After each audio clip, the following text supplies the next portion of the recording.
Well, we've already talked about what to do with rational functions when they have vertical asymptotes or holes and figure out the domain.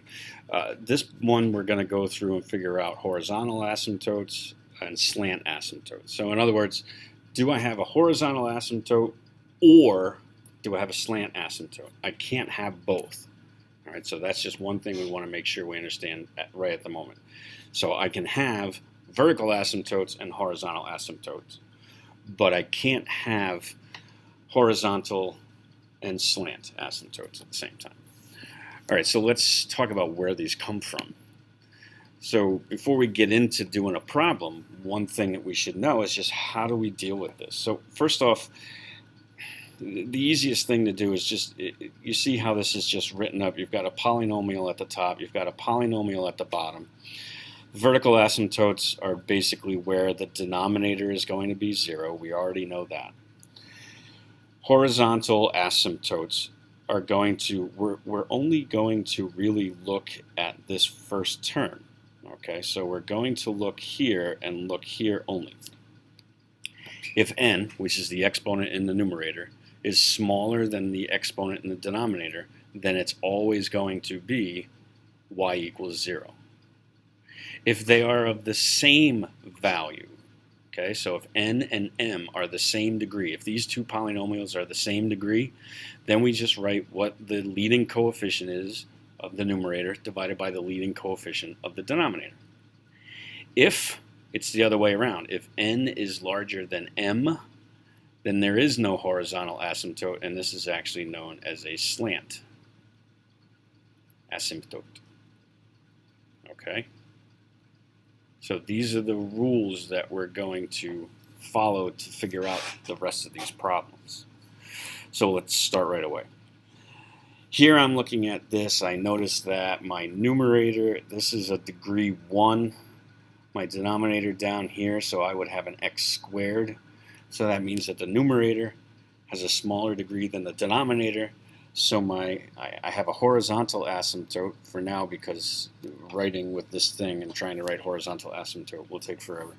So we're going to say we have a horizontal asymptote at y is equal to 0. And again, this is an equation. You have to say it in this manner.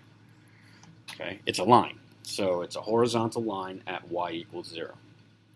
If I look over here, these are of the same degree. So since they're of the same degree, then that means, first off, notice I'm not factoring for this to figure out horizontal or slant asymptotes. So I wanted to go back for a second.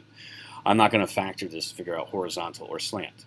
I'll factor it if I have to figure out my vertical asymptotes or holes, or if I have to graph it. But right now, I don't need to.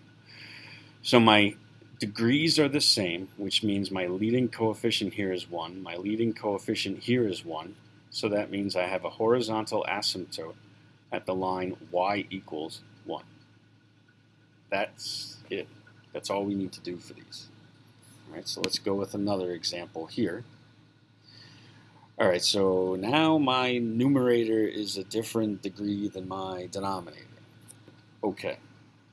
Now, this means that I'm going to have a slant asymptote. So I'm just going to put up here, slant asymptote.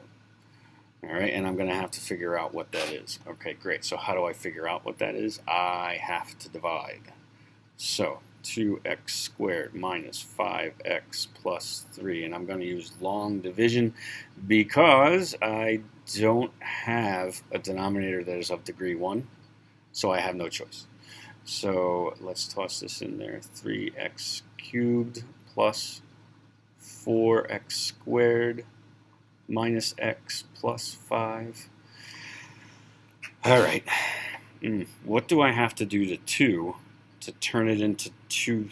Well, sorry. What do I have to do to 2 to turn it into 3? I'm going to have to multiply by 3 halves. All right. And I'm going to have to multiply it by 3 halves x. So this isn't going to be pretty, but that's okay. I'm not all that worried about it.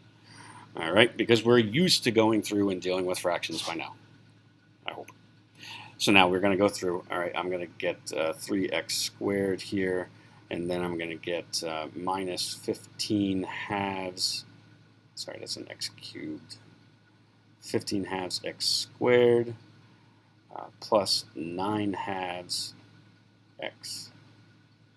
And then we're going to subtract. I'm going to use a different color here just to point out. So I'm subtracting here. I'm going to then add here, and I'm going to subtract here.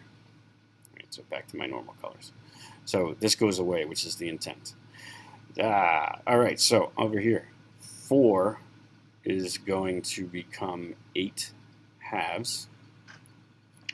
8/2 plus 15/2 is going to be 23/2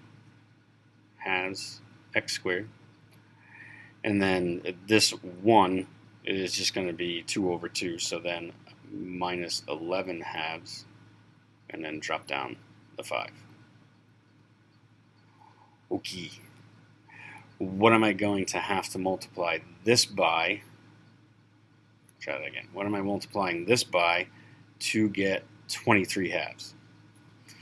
All right, so 2 times something is going to give me 23/2. Multiply both sides by 2, and then go ahead and divide. So not bad. I just wanted to make sure that for those of you who struggle with the fractions, that's how you're going to go through and figure this out. All right, so 23/4 is just what I'm going to use. And here's the nice part.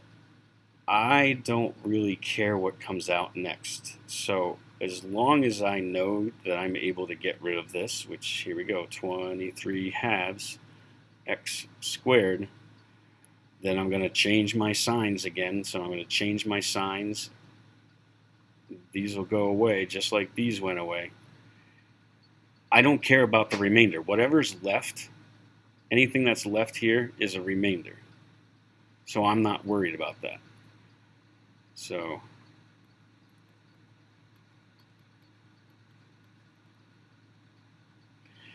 I don't care about that.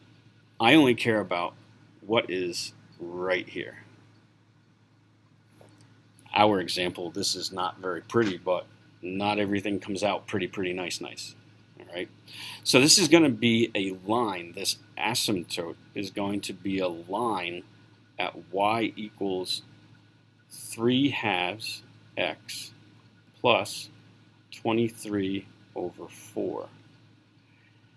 So instead of having a horizontal asymptote, we have a line that's drawn in. Okay, and that line is drawn in at 3/2 x plus 23/4. So again, you'll go to your y-intercept at 23/4. Then you'll go up 3, right 2, and there's another point. You can continue that. You just go ahead and draw your line in. That means that your graph is going to be bound by that line. When we go to deal with graphing next, you'll see that example. Now, if this was difficult to follow, rewind, go back to it, and make sure you follow the different points as to what I've explained already. All right, so again, Robert Main, have a great morning or afternoon or evening, depending upon what time that you're watching this. Good day.